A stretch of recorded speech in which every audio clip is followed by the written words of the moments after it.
Get out of here. Hotel Motill Podcast. Welcome back to another episode, live in person. Look at this. I know. On the same couch. You didn't turn your ringer off before we started a podcast. We are 2 seconds in. I don't know if the viewer could hear that, but that was the loudest possible text message. Ding. Okay, I'll put it on. That's just a bad look for the first minute of this. But yeah, put it. Yep, go down there. Turn off. So we have a new setup here for all the listeners at home. Currently recording this because we're IRL. We have the mic set up here. I took my mic off my mic stand from home, and I just took this off the arm piece, so I still have this whole setup for no reason. It's funny because when we do it on Zoom, I do have notifications on, but it's because it's in my ears and it's not in the mic. You don't know. See, that's why you always wear headphones. But isn't it annoying when you're listening to a podcast and you hear someone's like text message go off or whatever, and you're just like, come on. Like, that person could have been a little professional, could have put it on Do Not Disturb. But that's usually the talent that didn't that's put true. their Do Not Disturb that's true. on. It's usually the person getting interviewed, not the interviewer. Well, in this case, what is it for you? Because you're the co-host. So Just me being not unacceptable. ready. Let me finish the intro to the show, goddammit. Sorry. Hotel Motill Podcast, in person, in New York City, live. We're not actually live. I don't know why I keep saying live. We've only had 2 cups of coffee each. A little energetic. Friday morning. No food. Friday morning. So, last night we saw the new MCU movie, The Thunderbolts. Asterisk. Like Barry Bonds. Yep. And the Houston Astros.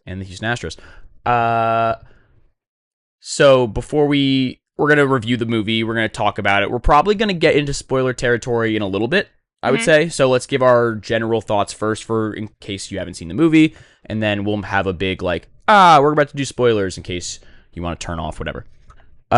So Thunderbolts, Emily, give me your initial thoughts out of the theater. Initial thought out of the theater was, thank God this was actually good. And I think that them putting Florence Pugh as the emotional center of the movie with Bob, Florence Pugh's acting chops really showed off and helped the movie a lot. And they didn't need to. I love when a movie doesn't need to over-explain, and a lot of Marvel movies recently have been over-explaining. And this one was just like, yeah, you don't need to know. Everyone's going through shit. Yeah, I liked that the central crux of the movie isn't MCU bullshit. Yeah, it's human. It's just like you could go into this movie not know anything about the MCU. It still generally works as its own standalone thing, which is good. Yeah. No, there was still some of the MCU nonsense of well, in the last movie there was a Red Hulk, and there's a little wink and a nod towards the audience, but yeah. I mean, what are you going to do? That's just Marvel at this point. Well, if they didn't do that, that'd be weird, right? Wouldn't you would be coming on this podcast and saying, why didn't they talk about Harrison Ford? Remember right. Harrison Ford? I guess I just wish it was more natural, or I wish that... How do you bring up a Red Hulk that was the president of the United States naturally? You don't just force it into a committee hearing where Julia Dreyfus just goes, oh my god, there was a Red Hulk in office or whatever. Yeah. It could have been an actual plot point in this movie that the president of the United States got impeached or whatever. I don't know. He's in prison, I guess, at the end of that movie. They could have had a more direct connection to that, I guess, is what I see. So let's just give the plain synopsis of this movie is basically... How do I do this without spoiling it? You go first. I'll do my best, okay? All right, yeah. Julia Louis-Dreyfus, Elaine... Celine Meyer. Yeah. She's Valentina back. She's playing this head of the CIA. Yep. Valentina Allegra de Fontaine. Wow. Which I nailed that. Wow. Clearly we have no notes, no research. No notes. I am by the seat of our pants. So, Emily. Colin. Little trivia question for you before we get into the synopsis. Julia Louis-Dreyfus has been in the MCU how many times? 3. Name them. And I think it's more than 3. Black Widow. Falcon and the Winter Soldier. This. There's one more. Captain America? Nope. Spider-Man? Nope. Black Panther, Hawkeye? Wakanda Forever. Oh. Where she's married to Martin Freeman's character, or they're ex. What? Yeah, they were exes or something, and that was a big reveal of I wanted to talk about our marriage or whatever. It's really shoehorned in. It's really bad. But No. yeah, she's the head of the CIA in Wakanda She was forever. married to, Or like they were exes. or they were like, okay. Whatever. Wow. Holy shit. So she's back, Okay. and all of her appearances, I guess, have been setting up this movie, but she's the head of the CIA. In this movie, she sends a bunch of her secret ops people who are all like kind of superhuman people. That includes Florence Pugh, Yelena Belova, who's the new Black Widow. That includes Wyatt Russell as the John Walker U.S. agent character. Ghost from Ant-Man and the Wasp is back. Taskmaster from Black Widow is back. Our favorite Red villain. Guardian is back. Bucky. But some of those characters get sent to a place and they don't know why. They think they're there to stop somebody from stealing something, but they all think they're there for the same reason or whatever. Then it's like, maybe things aren't all as they seem, and maybe we have to work together. And Yeah, it's that's like the misfits. non-spoiler way of saying it. It's like misfit heroes that they all hate each other, but then they come together for a common enemy. I was thinking during the movie that it was a hard movie to like sell because the plot Spoilery? is very spoilery, right? Where like the stuff that happens in the like first big action sequence kind of propels the movie forward of what this movie is going to be. Mm-hmm. And it's like they can't really, I don't know. They did a good job marketing this movie. We could talk about that later about the whole A24 stuff of it. But very weird marketing. Yeah, weird marketing. I would say though that my big takeaway walking out of the movie, I gave it 4 stars on Letterboxd. And I hearted it. But crazy. I just think that they did a good job just being like, everyone messes up. Everyone's human. Everyone has red in their ledger. Everyone has, I know. I thought of that on the fly. That's good. Everyone has like things that they are going through, which is basically the general theme of this movie is very human, and it's not like we're gonna save the day and we're gonna save, like, yes, there is that, but it's not it you don't think like, oh my god, where's the Avengers. So, well, in this case, you actually do kind of specifically think that because that's part of the text of the movie of like, the Avengers are gone. Yeah. The Avengers are not coming or whatever. And so Val wants to set up a new superhuman, or she wants to protect the American people her way. Heroes. So she's kind of got like a little Nick Fury, a little Amanda Waller to her, but she's more evil than that. But I also think she's smarter than that. Like, she has the line of, like, there are bad guys and there are worse guys, instead of there are good guys and bad guys, and we get a little, like, flashback to kind of understand that thinking for her. But, yes, so I don't want to spoil too much about Bob, the character Bob, who's in the movie. They did a good job, though, like, saying, all right, Bob is in this character Bob. Mm-hmm. People know who he is from the comics, whatever, but not giving away how they handle him. Yeah, so the non-spoiler way of saying it is when all these assassins and people show up to the one location and they all think they're about to get killed by each other or whatever, one random guy is just there, and it's like, how did he get into this secure vault or whatever? Yeah, and where they're all trying to kill each other. Yeah. And then they have to work together, and then it's like, oh, maybe he's not who he seems or whatever. Yeah, he doesn't have any powers. Yeah, and so, I mean, we can say that he is, in the comics, the Sentry, and they do a very clever thing with that character in this movie, where he is also the Void, and it's he becomes this very frightening, like, villain, not really villain, but like, I guess antagonistic force. Yeah. Well, he can't control it, right? Right. And like, again, we're not going to spoil too much about it, but they did a good job though. I guess let's go more broad a little bit, and I want to ask you, like, what did you think of all these characters that they brought back for this movie? Because it's a very odd mishmash of like, okay, we have the returning Black Widow cast members of Florence Pugh, David Harbour, and Olga Kurylenko, Taskmaster, and Julia Louis-Dreyfus, technically, because she was in the post-credit scene. But then we have Wyatt Russell coming back from Falcon and the Winter Soldier. We have Ghost coming back from Ant-Man and the Wasp. We have what else? Bucky, who's been in a bunch of random things. So it's like it's a little bit all over the place. But did that work for you? Where you obviously have seen all the stuff they were in before? Yeah, I mean, everyone was like, "Should I rewatch Black Widow?" And everyone was like, "Eh."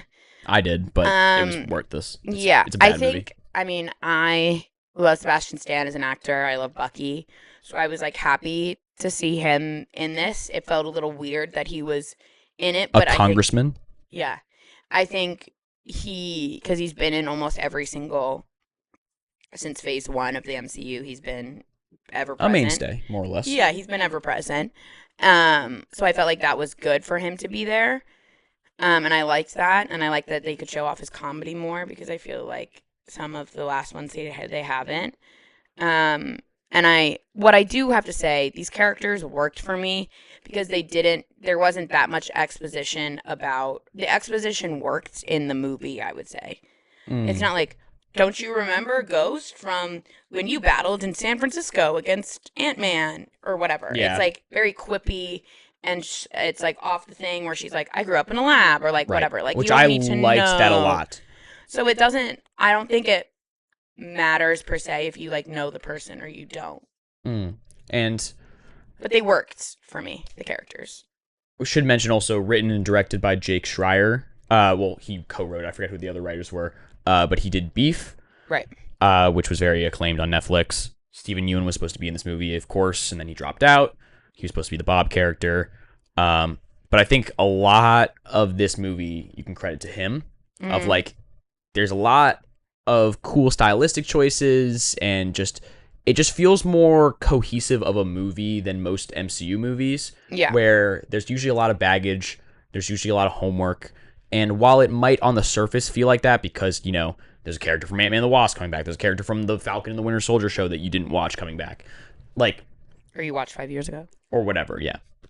I don't really know who's listening to this right now, so I kind of go both ways with it, Because usually it's like, is it the normie friends of ours that don't watch this stuff? Or is it the people that do watch the stuff that are just interested in what we have to say? Who's to say? I don't know. But it works. And I hate to use this phrase because Ryan Coogler used it recently for Sinners, but it is kind of a full meal. Yeah.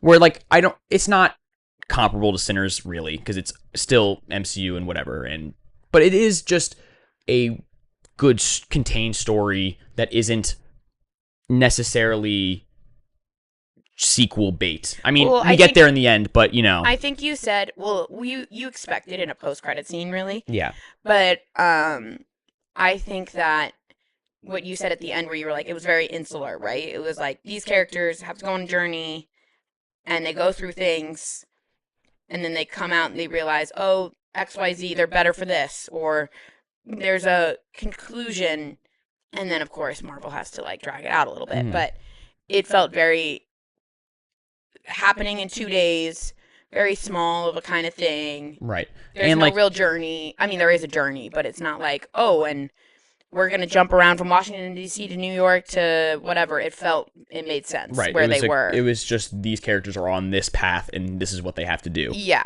And I liked that they were all, Florence Pugh has the line of like, so what, none of us fly, we all just punch and shoot.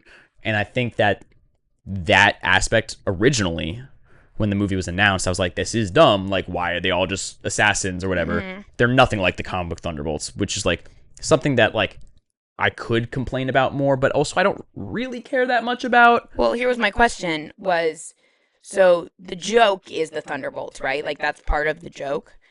I guess it's a joke. Well, it's about like because it's like the Thunderbolt. I don't want to even spoil it, but the Thunderbolts is a reference to something in Yelena's past. It's not even like really a spoiler. It's not anything like it doesn't mean anything. It's literally doesn't mean anything, and it's basically like about her really bad team that she was on before. And obviously, there's the asterisk, which means maybe that's not the full name, or that's a placeholder name, or I don't know. Wait, Colin. Well, I do know, but was there a title card? There was. There was? Not in the beginning. At the very end, it smash cut to it, and then... No, but in the start of the movie, it was Marvel logo, Yep, and then it and then faded it to just black, faded to black, and and that then there it was just started no. correct. Yeah, okay. I thought about that. I was literally like, for the first hour, I was like, when's the title card coming? Not all Marvel movies have like opening title cards. Okay. Um, it's usually like they reserve it for the Avengers, I think. Okay. Typically, Okay. or Guardians of the Galaxy. A couple other thoughts here. Wanted to mention. Let's talk a little bit more about Bob. I thought that Lewis Pullman was very good. He's a cutie patootie. He's ripped. He got really ripped for that movie, or maybe just in general. He looks small in like standing next to like David Harbour, but then when he was standing next to Julie Louis-Dreyfus, I was like, oh, he's tall. I like that. And jacked. And like his Bob character also had some wit to him, where he wasn't just like this helpless dude. Where like I like that when he's just this random Bob guy, he's like getting ribbed on by Walker, but he's also giving it back a little bit, and like he has a good personality. But so obviously Bob has like some crazy backstory that you learn, but it's not like a monologue of a character being like, when I was 13, XYZ thing happened to me, and then when I was 16 and whatever. It's very much like you're going through the movie and he's like, I was on meth, or like, I'm going through shit, or I'm bipolar, or I was depressed, or I was going through a hard time. Like, there's no like big monologue. I'm going to tell you my evil plan, or I'm going to give you this backstory to make you care. Yeah. Which I feel like Marvel kind of, when they have to over-explain a lot of things that they didn't plan on or whatever, the exposition just gets crazy. So I feel like this movie did a good job with that, and that made me like it even more. Yeah. I was definitely really high on this movie. I guess like it is kind of a low point for the MCU, or like it has generally been a low point for the last couple of years, with some bright spots. Obviously, Deadpool and Wolverine was pretty good and obviously made a ton of money. Guardians of the Galaxy Volume 3 was obviously great, but it's like kind of feels out of place. So with the recent Marvel movies, this definitely stands out as one of the better ones. So going back to what you talked about, how Deadpool and Wolverine made a lot of money, how much money do you think this will do on the box office? We saw it Thursday night previews, estimated, we've seen all the estimations come out, 40, 50 million. Where do you think this will land? I don't think it's going to do great, but I think it's going to do pretty good. I think the 40-50 range might be a little low. I think it could be. I think it could do a little bit better than that, just because it's Marvel. And like these things open usually. People want to go see it opening weekend. The marketing has been good. The word of mouth has been good. I could see it being a hit, but not like a massive hit, because of just general Marvel fatigue. And I think audiences now are craving original movies. And like I guess they're trying, like Marvel tried to sell this as an original movie, which we can talk about in the marketing. Yeah, that was my next with like the A24 of it all, and like from the cinematographer of The Green Knight and all that like random stuff that they were trying to sell, where it's like they're not even trying to sell it as a Marvel movie anymore. They're trying to sell it as an indie weird quirky thing, because audiences have shown they like the weird quirky things, or the weird original stuff. It definitely didn't feel, it felt like a Guardians movie almost, in a way. But it felt like yes, in terms of like the found family aspect of it, and the team aspect. And it was just like a small story in a world. No other references to one-off things, really, usually, other than like a one-off quip here and there. Felt very insular in a good way. And like a team coming together kind of thing. And style-wise. Like, this movie definitely had a style that, Captain America Brave New World, or I don't even know, like Ant-Man didn't have. Yeah. Like there was a style to the fighting shots. There was a style to the action shots. There was a style to, some certain big plot point stuff. And I think there was ultimately like I hate to say artistic vision, because I get it, it's Marvel. Yeah, but style. There is a clear, like there were a couple of moments in this movie that were clear, okay, Jake Schreier, or it could have been Kevin Feige or whoever's running stuff at Marvel, said this would be a great idea for a scene. Let's do this scene, and they just executed it on a really high level. And it's more about the cinematic experience of the scene than it is setting up plot and making you want to go see the next movie. That's what I mean when I say like it's a full meal of like there are moments in this movie that are just worth the price of admission to me, as like a fan of just movies and entertainment and like that should be good enough for most people, I think. Yeah. And then obviously you get your Marvel connections and stuff. So I guess now might be a good time to shift into spoiler territory. Okay. All right, so spoilers. That's a spoiler wave. That was crazy. I don't know how else. Okay, so like if you're like fast forwarding through the video or whatever, or I don't know. Just do like a siren. Oh, you meant put a siren effect in. Yeah, You didn't mean like do the siren? Yeah. But I Because can no just one do it wants now. to hear that. We're doing it live. That coffee's really hitting. Wow. Yeah. Well, now. Well, okay. Say someone was like listening to the podcast, and say they were my roommate Monty, and say they were in their sauna in their apartment, and say he couldn't pause the video because the phone is outside of the sauna, and he's all hot and sweaty in the sauna. And now I've given him ample time to get out of the sauna, pause it, and say, I'm going to go see Thunderbolts in theaters before I listen to the rest of this podcast. You're a good roommate. So easy for me. See, here's the thing, though. I didn't hit that lamp. Here's the thing, though. For people that listen to these kind of podcasts that haven't seen the movie beforehand. What are you doing? Yeah, that's a loser behavior. Right, I agree with that. But like, why are we even, in the year of our Lord 2025, even doing that? I agree with you. I think that in I'm the gonna early click this stages afterwards. of this being a podcast that we send to our friends that aren't necessarily always the movie people. Sure. That it's you gotta give them some leeway or whatever. Fine. But I'll be nice. Spoilers. Go. Let's talk. What should we talk about first with spoilers? I want to talk about Bob. Okay. So he's the Sentry. Mm. So he gets the big yellow and blue suit, which is great. Looks great. Blonde hair. Blonde hair. Looks great. Hot, honestly, with blonde hair. And so Valentina, she recruits him, basically. She's like, oh my god, like, you were a test subject that we were working on, and I believe in you, and you should work for me. And then, basically, Bob has delusions of grandeur, right? I mean, like, he's crazy, and he's mentally ill, and then he starts to think, why should I take orders from you, kind of thing, and... Well, I think that's when the void starts to take over, I think, in him. No, I think here's what I took away from it, and I like that it is no one knows. Like, I like that they don't explain it, right? There's not like Julie Louis-Dreyfus sitting at his bedside table explaining what happened to him and how he is the way he is. Mm-hmm.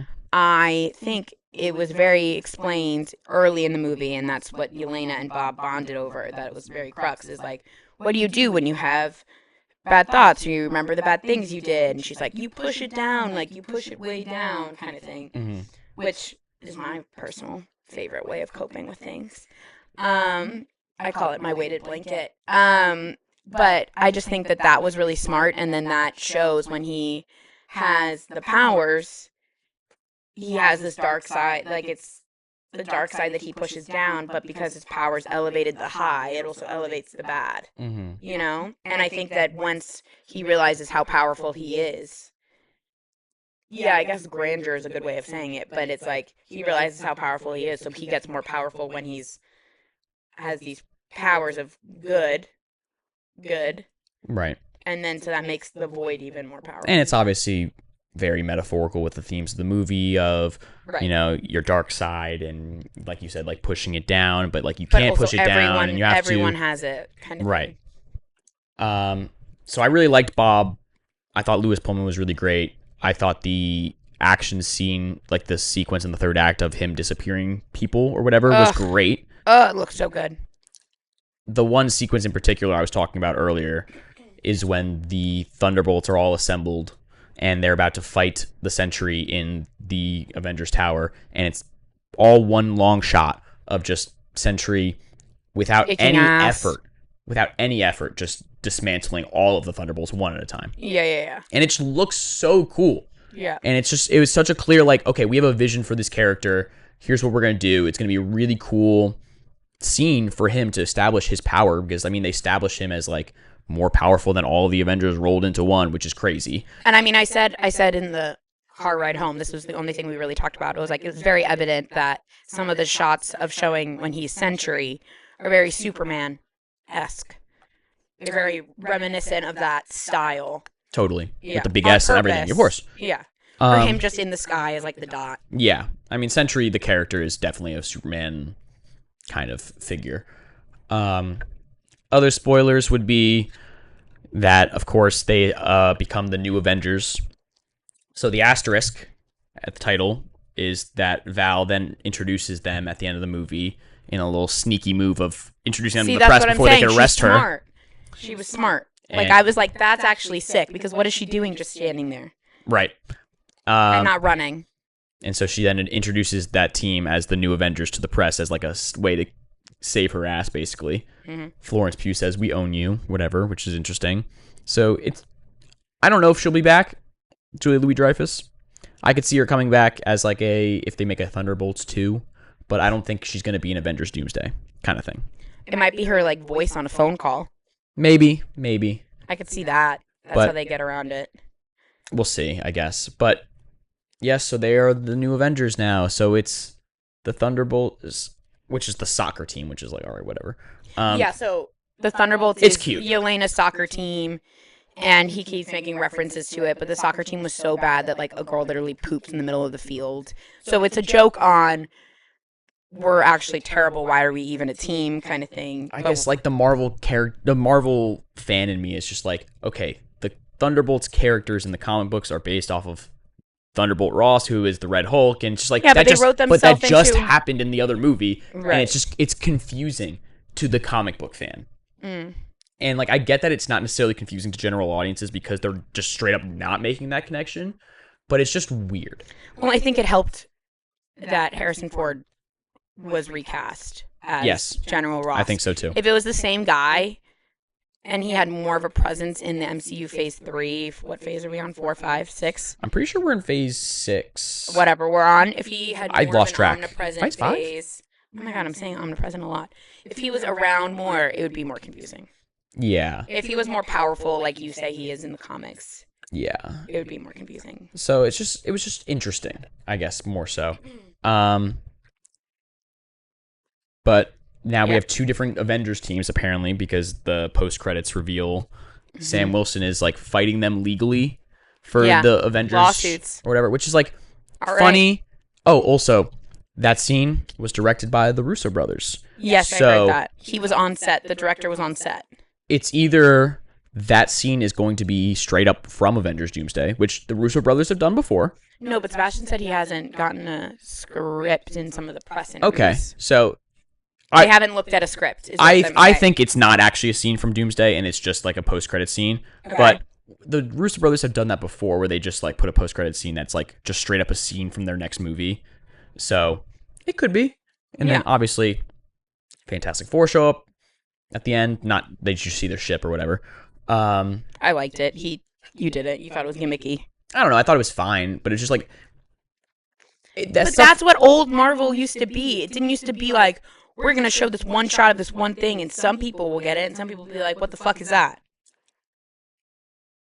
I think what I struggle with is that it's a 14-month time jump. So it's just like, it's doing so much heavy lifting of like story of getting these characters where they need to be for the next Avengers movie.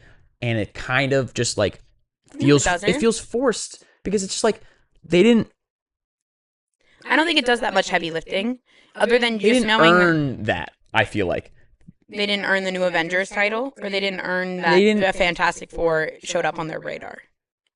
Kind of both. I don't know. I agree that they didn't earn the new Avengers title, but that's the whole part of it. That's the whole point. I just think that, yeah, I mean, sure, but like I feel like in the past it wasn't just like, oh my god, the next movie, like, okay, so the old post-credit scenes, Nick Fury shows up and he says, I want to talk to you about the Avengers Initiative. It's a short scene that just teases, oh my god, they might do the Avengers. That's great. This thing was like 5 minutes long, this scene. Mm-hmm. And it was funny. I liked it. But it's just like, at what point are we like, what are movies? Wow. Because we're getting existential now. Because it's not an ending to this movie. It's not a scene from the next movie. It's just like a weird, like, I don't know. I think it explains a lot, and I appreciate that. It explains that, like, lore-wise. What do you mean they're the new Avengers, but also there's been a Captain America and a Spider-Man running around and a Daredevil. running around. And so what is this team? Like, they're all just point and shoot I think, kind of people. well, I liked that part of the scene a lot, but I think the Fantastic Four stuff I didn't like as much because it didn't tell us anything or like really tease anything new of like, I think Marvel post-credit scenes recently have gotten too much of like, oh, and then this thing might come or whatever. But then it never pays off. At least we know this will pay off. But it doesn't. All it tells us is that we know the Fantastic Four are coming to this 616 universe. Which we knew. Right. Their universe is in the 60s alternate different universe or whatever, and then they're eventually going to come to the MCU. We knew that. And so here they are. Okay. So how does that not differ from Sam Fury showing up, Steve Rogers punching a bag, punch, and then he's like, hey, I have a mission for you, and then it kicks off the Avengers? I think the difference is that we haven't been introduced to these Fantastic Four yet, and they're from a different universe. Okay. And I think it's weird to introduce them into this MCU universe before we even see them in their own movie yet. But I get it. Like, fundamentally, I get that it's just a tease for the next movie. It's like at the end of Iron Man 2 when Coulson's like, look, it's Thor's hammer. I'm going to New Mexico or whatever. Exactly. Where it's like, that's just the next movie. I can work with that. That's what I'm trying to say. I guess like the scene goes back to OG. It had too much on it's too much on its plate. There was so much going on in the scene. If they split it up, maybe, and like the first half of that scene was like the comedic first mid-credit scene, right? Where they're like, he's the suing Fantastic us. Four is just the post-credit scene or whatever. Yeah. I don't know. I just thought it was like oddly really long. Yeah, but so was the Sinners mid-credit scene. I guess, but like that was mid-credits, and that actually felt like a serious epilogue to the movie. Yeah. Whereas this is not. It explained why. Now we're talking about Sinners. It explained why Preacher Boy didn't die, or hasn't died, or the vampires haven't come after him, or whatever. Right. You know. Where would you rank this amongst like the recent Marvel movies? Oh God. Because I think it's probably near the top. I mean, it's definitely near the top. I don't even remember the best Marvel movie that I've seen. I mean, I guess Deadpool and Wolverine, but I just kind of I put that in like its own box. Like, it doesn't feel even, MCU. No, because of the Fox element. And also, like, Deadpool never felt MCU-y to me. Like, he'd make all the references, it'd be funny. But I don't associate that with, like, oh my God, Thursday night I'm going, and it's going to be like I need to do all my rewatches. And I mean, I did do that for Deadpool and Wolverine, but whatever. I don't know. Maybe looking back, I didn't understand why. I know I was doing a ton of money and like doing all these things. After all the reveals happened in that movie, I literally was like, what is this movie? You know what I mean? I think the reveals were great, and that's why I'm so glad I saw it opening day. But after that, I knew what was coming. It didn't have the same punch. Yeah. Which a lot of Marvel movies do now. When the reveal happens, you're like, oh shit. And then you rewatch it again, and you're like, oh, that wasn't as good as I remember it being. I honestly think the last good movie that I walked out and I was like, wow, that was a Marvel movie, but it was really, really good, was Wakanda Forever. See, I don't even think Wakanda Forever is very good. I mean, it's not Black Panther, but they had a really hard job to do, and I think an impossible job to do. Yeah. And I think, I mean, killing off Angela Bassett again, I was literally like, two deaths, crazy. Right. But it worked. I rewatched Wakanda Forever before Sinners, and like, I just don't think it's that good. So where would you put Thunderbolts in like the recent past 5 years of Marvel? I'd probably put it at the top, which is kind of crazy to say. Like, well, Shang-Chi, I remember walking out of Shang-Chi. Is it best since Endgame? I guess, because then we're talking Spider-Man No Way Home, we're talking Shang-Chi, and then we'll go Black Widow, Guardians of the Galaxy 3, which actually is probably better. Oh, yeah. But see, even that, I don't. Ant-Man and the Wasp, Quantumania. Absolutely not. The Marvels. Doctor Strange. I would say that it definitely. I like Guardians. Again, Guardians I put in its own little separate category. Guardians was an amazing, amazing movie. So it would definitely be Guardians. I thought Guardians was. Endgame is just a good movie because it wraps everything up so well. Again, like, it's a hard job to do, and it did it really well. It's the series finale, and then they added more. Totally. And then again, Spider-Man No Way Home. I really enjoyed that movie when I saw it and a couple times afterwards. But then once you know that it's happening, you're like, all right. I rewatched it recently and it was kind of just like, it's fun still. Yeah. It's but fun. It's not as rewarding. And that's the problem with a lot of these Marvel movies is that they go for sheer shock value, theater, opening night. You're so happy about this cameo, whatever. But then you watch it on your TV 2 years later and you're like, oh yeah. Yeah. And then there's just like an awkward 10-second pause when Andrew Garfield takes off his mask. And it's like, oh, that's the applause break. Well, I mean, I still get those videos on my TikTok of like the crowd's going crazy. Which was cool. And which undeniably was chills. Cool. It gives me chills. I liked that movie. I liked their role in that movie. Yeah. But when you watch it on your TV a couple years later, you start to see a lot more of the flaws. And I know it was a COVID movie, so there's some stuff there. And if you don't know, like, you know the lore, but, like, do you understand the Spider-Man pointing meme? Because if you don't, you won't get why they're standing like that, you know? Right. Because that's a stupid way to stand. And not to go off on a tangent about Spider-Man No Way Home too much, but it kind of frustrates me because now it really puts them in a weird position of, like, can they introduce a new Green Goblin? Can they introduce a new Doc Ock? Because Tom Holland has now fought the older versions of those from the other movies. So is he going to find his own Norman Osborn? He's going to find his own Doc Ock? But then that's just repetitive. So I don't know. I feel like the new Spider-Man movie that's coming out is going to be probably multiversal Avengers Doomsday bullshit. Okay, so you would put it under Guardians, Thunderbolts? Yeah, under Guardians 3. It does feel, like you said, Guardians-esque. Like, this definitely feels that. And I almost wish that this kind of style of movie, this movie existed over Black Widow, Falcon and the Winter Soldier. I understand the Falcon and the Winter Soldier did set up, like, the Bradley character. Isaiah Bradley, which I think they could have totally played with so much more, and it's so interesting to me, and could have been really cool. He should have been a better part of that movie. Yeah, it would have made the movie feel more grounded, I think. Which is weird because they tried, well, not weird, but like they tried to do the thing with the Disney Plus shows where the shows would act as the, continuation of the story. Or just like the details, like where you get more information, you can go into the nitty gritty, you can tell the Isaiah Bradley story in a couple episodes instead of having it on the big screen. And so when you get to the big screen, that heavy lifting is done of like, his backstory.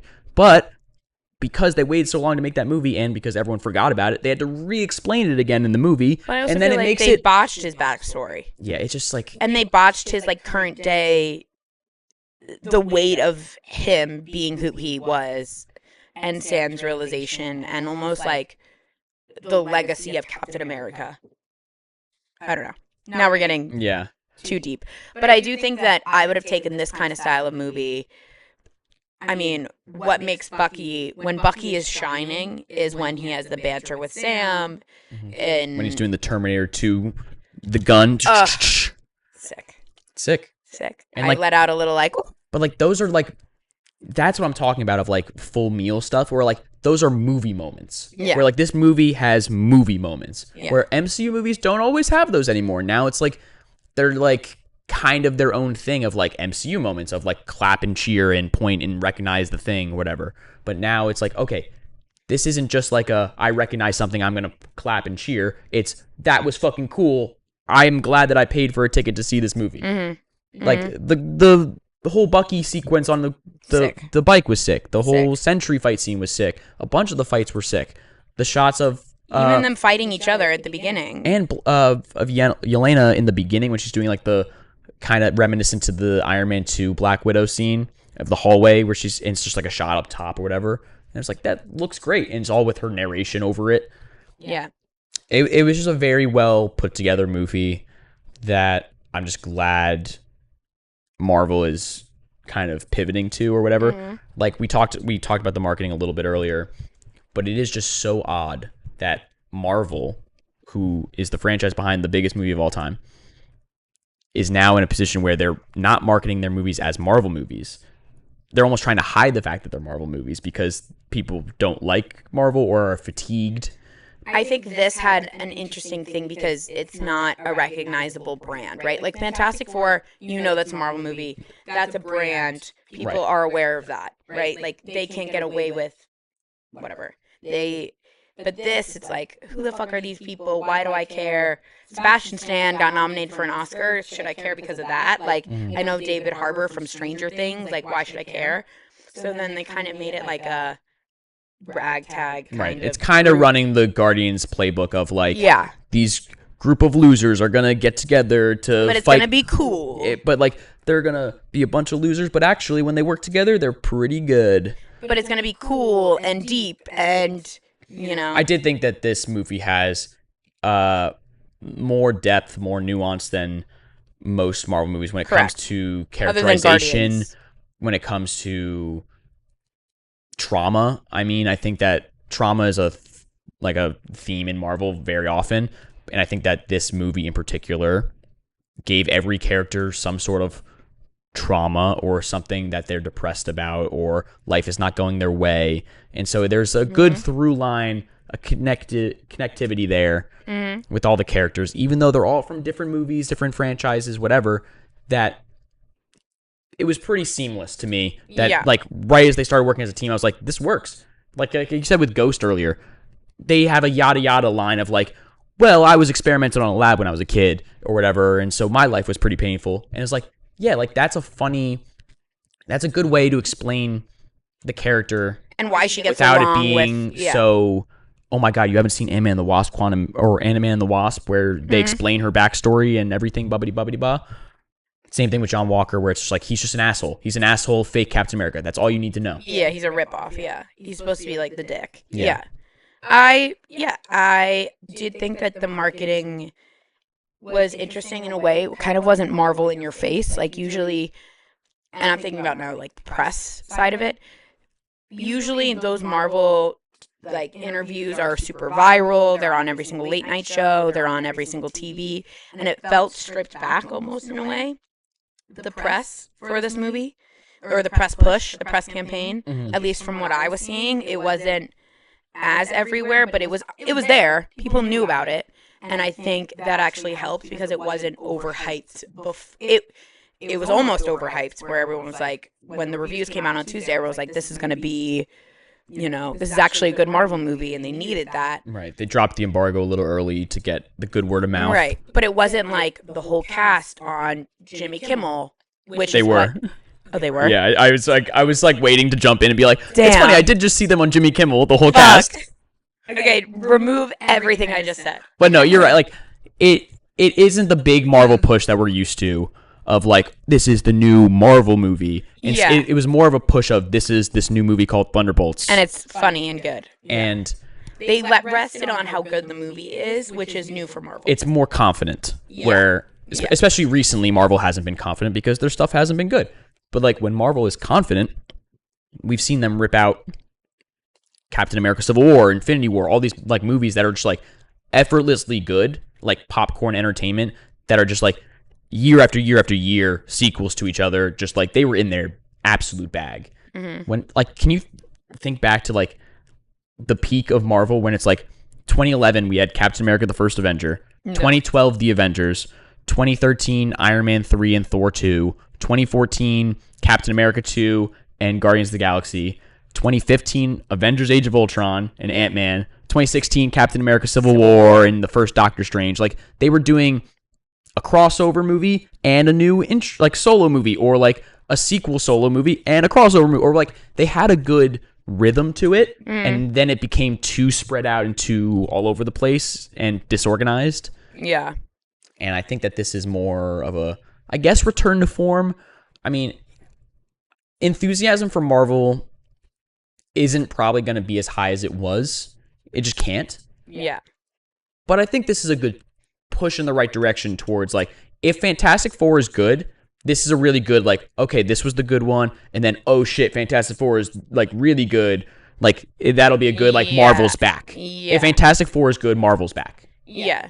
I think they wrote themselves into the whole, like, now when you think about Loki's a good TV, going back to the TV show, Loki's a good TV show, but there's too many breadcrumbs of Marvel that they now have to work backwards from. They fucked themselves with the Jonathan Majors thing as well. Yeah. Where, like, him being the main villain of the next Avengers movie, and then him having the whole But then they just said, lawsuit, just whatever. kidding, don't worry about it. Yeah, fired him, and they I mean, he was in that Loki season 2 still, and they kind of wrote him out in a way where like they had like a line of Owen Wilson being like, we dealt with it. Was good. It was. Yeah. But then they made him the villain in Ant-Man 3, and it was terrible. Right. And that ruined... Why would anyone want to see an Avengers movie where the villain was defeated by Ant-Man in the quantum... Like, it was just felt so, like, silly and low stakes. It's like, that's the guy who's going to be fighting all of the Avengers in the multiverse or whatever. Right. So I guess I'm obviously looking forward to Doomsday. We know the Thunderbolts are coming back in Doomsday. We knew that before this movie because they announced the cast listing with the X-Men coming back as well. But no Deadpool or Wolverine. Not yet, at least. Channing Tatum's coming back. Right. And I guess the Sam Wilson New Avengers team, I was thinking about this when they were talking about that in the post-credit scene. Who is it? Of the characters that they've announced in the movie so far, Shang-Chi, which is like a weird one, right? Because he hasn't appeared in anything else. Which I liked Shang-Chi when it came out. I was like, oh, this is like an OG Marvel. Right. He should have been in another Marvel movie like a year after that. Yeah.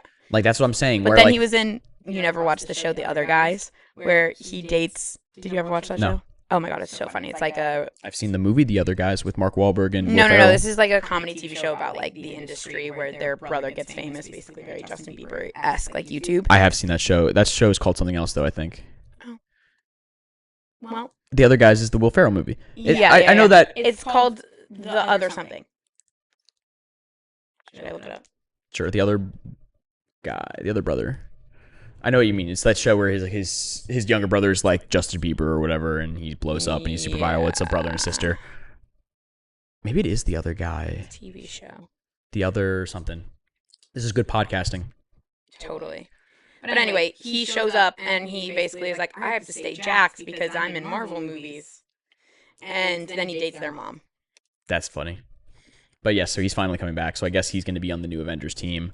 And I don't know. I mean, they announced Chris Hemsworth's coming back, so he's probably on the team.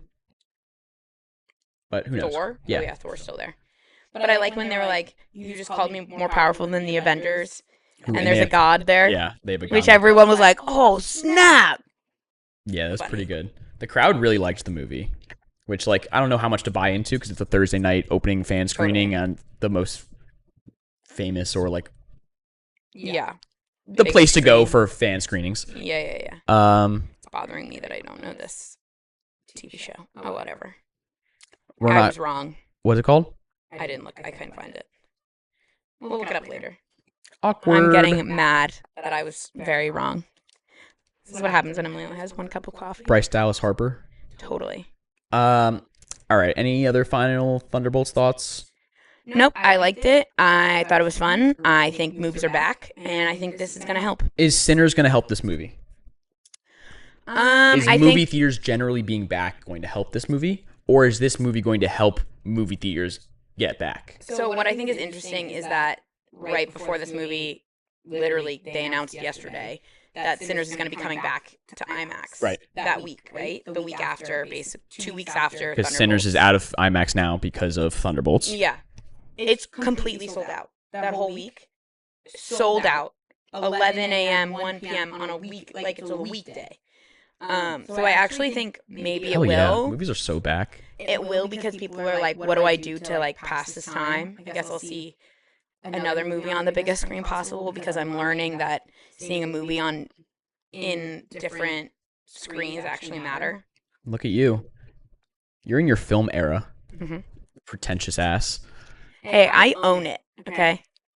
Like I own when I was wrong about that TV show name, all that other stuff. Sure. Yep. All right. You want to wrap it up? You want to close this out? Give us some words of wisdom to close out the show. Words of wisdom to close out the show. Shove it deep down. Yeah. You just push it way, way down. You push that drama way down. I will say, Florence Pugh, gorgeous in this movie. David Harbour, Seconded. Hilarious. But then in one of the post-credit scenes where he shows up with a mustache, I was like, oh, that's a different kind of mustache. Yeah, he didn't have the beard. Yeah. And he looked skinnier. So, reshoot. Because that was shot probably like last week in London. Yeah, probably. Which I thought was funny. Sebastian Stan, looking good, you know, looking good. Bob, hot. Sneaky hot. Geraldine, what's her name? Who is Julia Louis-Dreyfus's assistant, Mel or whatever. That was originally supposed to be Ayo Edebiri before she dropped out. Oh, that's a fun fact. She was fine. I thought that was funny. I think it would have been distracting if it was Ayo because she's too big now. Yeah. I thought that was perfect. Julia Louis-Dreyfus, she's there. And I had a fun time. Yeah, I had a good time. Like, it's nice to not come out of a Marvel movie depressed. And I also think, I mean, I'm notorious for dragging people to Marvel movies when they've like, I haven't seen the last 10. I'm like, it's okay, come. I feel like this movie, I can say that now to people. This is a movie that people can see without, like, I always try and break that down to like my normie friends of like, yes, I have seen everything. I know that this connects to Captain or to Falcon and the Winter Soldier or whatever, but you don't need to watch that. I understand that you might feel there's the pressure too. Confused, but like you're fine. Yeah. I agree. All right, we're gonna wrap up there. Another stellar. Look at us in person. Episode of the Hotel Motill podcast in person. You should move to New York so then we can New York or nowhere. Let's go Knicks. Jalen Brunson. Let's go Knicks. Hey.